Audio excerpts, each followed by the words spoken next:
Hello everyone, I hope you all are fine.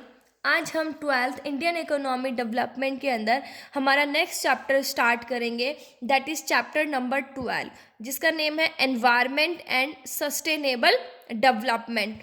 तो सबसे पहले हम एनवायरनमेंट पढ़ेंगे कि एनवायरनमेंट क्या होता है। देखिए, एनवायरनमेंट वातावरण, जो भी आपके आसपास है वो सारा क्या होता है, एनवायरनमेंट। ठीक है, मैम जनरली बोलते हैं ना कि एनवायरनमेंट क्या है, जो भी हमारे आसपास की चीज़ें, जो आप नदियाँ देख रहे हो, ठीक है, आप झरने देख रहे हो, आपके आसपास पत्थर है और भी बहुत सारी मिट्टी है, हर चीज़, ठीक है, जो भी आपके आसपास है, नेचुरल रिसोर्सेज है, वो सब क्या है, किसका पार्ट है, एनवायरनमेंट का ही तो पार्ट है। मतलब जो भी आपके आसपास की जितनी भी चीज़ें हैं वो सब किसका पार्ट है, एनवायरनमेंट का पार्ट होते हैं। तो अभी हम इसका मीनिंग पढ़ेंगे कि एनवायरनमेंट को अगर हमें डिफाइन करना हो तो हम कैसे डिफाइन करेंगे। देखिए, it is the sum total of surroundings and the totality of resources that affects the existence and the quality of human life। हम ये कह सकते हैं कि ये उनका सम, किस चीज़ का सम है, कि जो भी हमारे आसपास की चीज़ें हैं, जो भी हमारे सराउंडिंग्स हैं और जितने भी हमारे रिसोर्सेज हैं, ठीक है, जो कि ह्यूमन लाइफ को अफेक्ट करते हैं, वो सब क्या है, एनवायरनमेंट है। मतलब हम ये कह सकते हैं कि एनवायरनमेंट क्या है, वो सारी कंडीशन समझते हो जो कि ह्यूमन लाइफ को इफेक्ट करती हैं, ठीक है, उन पर प्रभाव डालती हैं, वो सब क्या होता है, एनवायरनमेंट होता है। अब देखिए, एनवायरनमेंट के अंदर हम दो चीज़ों को इंक्लूड करते हैं।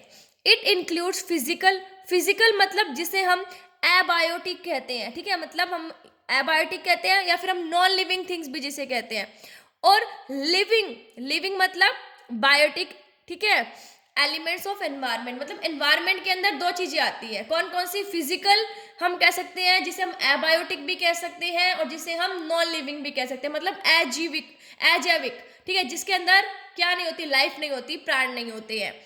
लिविंग जिसके अंदर लाइफ होती है। भाई फिजिकल नॉन लिविंग कौन से हो गए, लाइक जैसे ये पत्थर हो गए, ठीक है, ये पेंसिल है, ये नोटबुक है।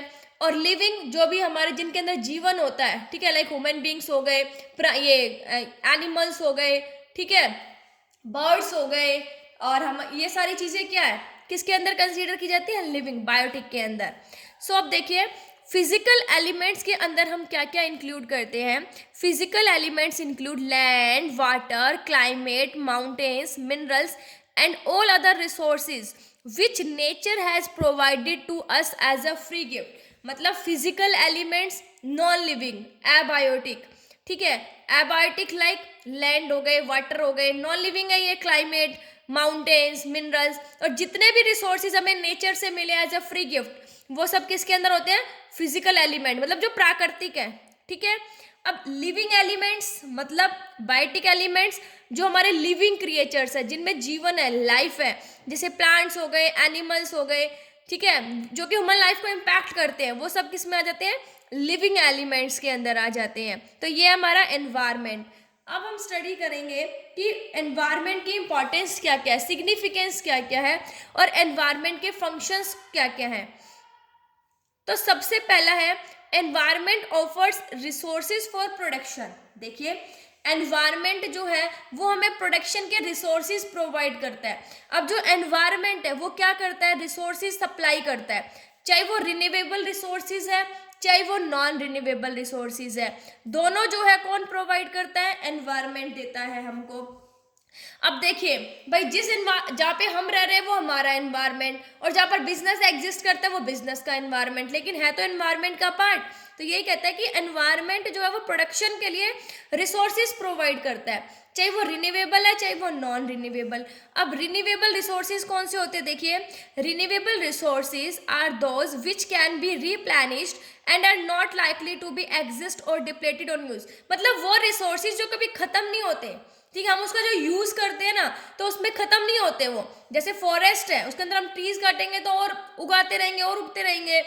ओशियंस के अंदर फिश है, ठीक है, तो ये क्या रिन्यूएबल है, जो कि रिप्लेनिश्ड हो जाते हैं, खत्म नहीं होते, दोबारा से हो जाते हैं। लेकिन नॉन रिन्यूएबल रिसोर्सेज कौन से होते हैं, non renewable resources are those which are likely to be exhausted और डिप्लेटेड ऑन यूज, मतलब जो क्या हो जाते हैं, यूज करने में कम होते जाते हैं, खत्म हो जाते हैं, ठीक है। मतलब जब हम इन्हें यूज करते हैं और ये दोबारा से जब रीजनरेट होते हैं तो उनके बीच में बहुत ज्यादा टाइम गैप हो जाता है। लाइक जो फॉसिल फ्यूल्स हो गए हमारे, तो जो एनवायरमेंट है रिन्यूएबल रिसोर्सेज भी देता है और नॉन रिन्यूएबल रिसोर्सेज भी देता है प्रोडक्शन के लिए।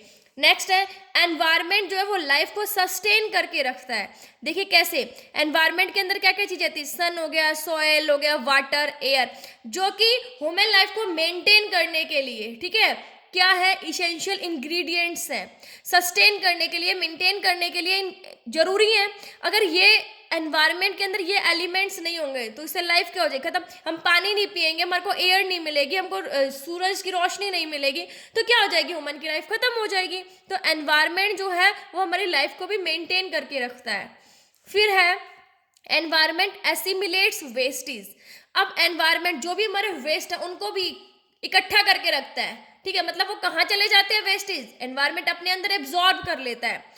देखिए production and consumption activities generate wastage, जब हम प्रोडक्शन करते हैं, चीज़ों का कंजप्शन करते हैं तो उससे वेस्टेज भी जनरेट होते हैं, और जैसे गार्बेज की फॉर्म में होते हैं ये मोस्टली, और इन्हें एब्जॉर्ब कौन करता है, एनवायरनमेंट। हम इन्हें दबा देते हैं, कहीं पर जला देते हैं तो वो लैंड क्या कर लेती है, उसको एब्जॉर्ब कर लेती है। तो एनवायरनमेंट जो है वो वेस्टेज को भी एसिमुलेट्स करते हैं। फिर है environment enhances quality of life, environment जो है वो जो क्वालिटी है ना लाइफ की उसको भी एनहांस करती है। जैसे हमारे आसपास की जो चीज़ें हैं, rivers, oceans, mountains and deserts, man जो है, देखो हम कितना, हम मतलब इन सराउंडिंग्स को कितना इंजॉय करते हैं, जिससे कि हमारी लाइफ की जो क्वालिटी है वो क्या होती है, इंक्रीज होती है, ठीक है। तो ये है इसके सिग्निफिकेंस एनवायरनमेंट के, और इसे हम फंक्शंस भी कहते हैं। अब नेक्स्ट आता है कैरिंग कैपेसिटी। क्या होती है एनवायरनमेंट की, वो सिचुएशन जहां पर जो रिसोर्सेज का हम एक्सप्लॉयटेशन कर रहे हैं ना, मतलब जो रिसोर्सेज का हम यूज कर रहे हैं वो कम है, किससे, रीजनरेशन ऑफ रिसोर्सेज से। मतलब जो हम एक्सप्लॉइट कर रहे हैं, जो हम यूज कर रहे हैं वो तो कम कर रहे हैं, और रिसोर्सेज का रीजनरेशन जो हो रहा है उससे, मतलब उससे ज्यादा नहीं है, वो एनवायरनमेंट की कैरिंग कैपेसिटी के अंदर आता है। और जो वेस्टेज जनरेट होते हैं वो एनवायरनमेंट की एब्जॉर्प्शन कैपेसिटी से ज़्यादा ना हो, उसे हम कहते हैं कैरिंग कैपेसिटी ऑफ एनवायरनमेंट। अब एब्जॉर्प्शन कैपेसिटी क्या होती है, एनवायरनमेंट की एबिलिटी डिग्रेडेशन को एब्जॉर्ब करने के लिए, ठीक है। और अगर ये कंडीशंस पूरी नहीं होंगी तो वो हमारा किसके अंदर आ जाता है, एनवायरनमेंट क्राइसिस के अंदर आ जाता है, ठीक है। अगर ये चीज है, ये कंडीशंस फुलफिल हो रही हैं तो वो क्या है, कैरिंग कैपेसिटी एनवायरनमेंट की, उसको एब्जॉर्ब करने की, ठीक है, मतलब एनवायरनमेंट की जो एबिलिटी होती है डिग्रेडेशन को एब्जॉर्ब करने की। और ये कंडीशंस पूरी नहीं होती तो किस में कन्वर्ट हो जाती है वो चीज, एनवायरनमेंट क्राइसिस के अंदर कन्वर्ट हो जाती है। मतलब एनवायरनमेंट क्राइसिस कब आ जाएगा, जब रिसोर्सेज का जब हम यूज़ कर रहे हैं वो ज़्यादा हो जाएगा और उनकी रीजनरेशन जो है वो कम होंगी, और जब जो हम वेस्ट की जनरेशन है वो एब्जॉर्प्शन कैपेसिटी से ज़्यादा हो जाएगी तो हमारे एनवायरनमेंट को उल्टा इफेक्ट करेगी, ठीक है। एनवायरनमेंट के अंदर क्राइसिस आ जाएगा, भाई जितनी कैपेसिटी है वहाँ तक ठीक है कि जो वेस्ट जनरेट हो रहे हैं वो हम एनवायरनमेंट के अंदर एब्जॉर्ब कर रहे हैं, एनवायरनमेंट हमारी एब्जॉर्ब कर रही है, लेकिन इससे ज़्यादा हो जाएंगे तो एनवायरनमेंट क्राइसिस आ जाएगा। सो आई होप आपको ये टॉपिक समझ आ गया होगा। Thank you, stay safe, stay home.